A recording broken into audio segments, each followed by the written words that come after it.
بسم الله الرحمن الرحیم. یو ورور پوښتنه کړې ده چې د نظر په اړه که معلومات راکړي چې نظر څه ته وایي او نظر څنګه کیږي. د دغه ورور د پوښتنې په جواب کې باید وایم چې نظر څو شرطونه لري. لومړی شرط دا دی چې یو څوک نظر ایږدي، مثلا وایي که دا پلانکی کار الله ما ته راوکړي، مقید وایي یا مطلق وایي چې پر ده باندې دی نظر وي. دغه عمل چې دی پر ځان باندې نظر کوي دا به د هغه جنس څخه وي چې هغه شرعا واجب وي. مثلا لمونځ پر ځان نظر کی، روژه پر ځان نظر کی، مال پر ځان نظر کی.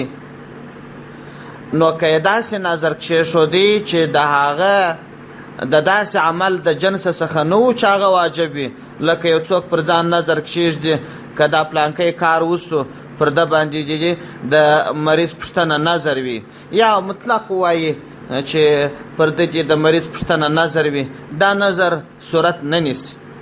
دوهم شرط یې دا دی چې کم عمل دی پر ځان نظر کوي هغه به مقصودن وي، وسیله د بل شي به نه وي.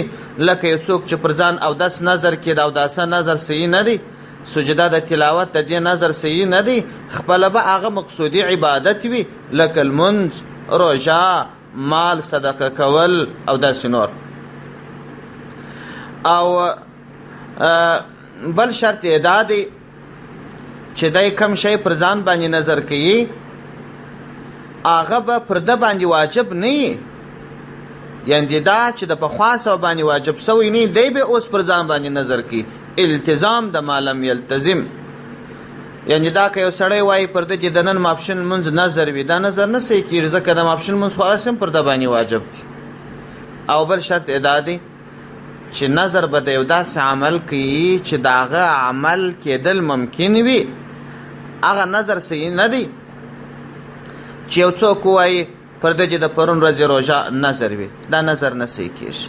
حاصل دا چې په دغه څلورو شرطونو باندې یو څوک عمل پر ځان باندې نظر کی، لله فی الله هېڅوک ورسره شریک نه کي، نو دغه نظر صحیح دی. که دا شرطونه نه وي یا په دې نظر کې یو څوک شریکوي، دا نظر صحیح نه دی. فتاوای هندیه جلد اول صفحه 209. السلام علیکم ورحمة الله وبرکاته.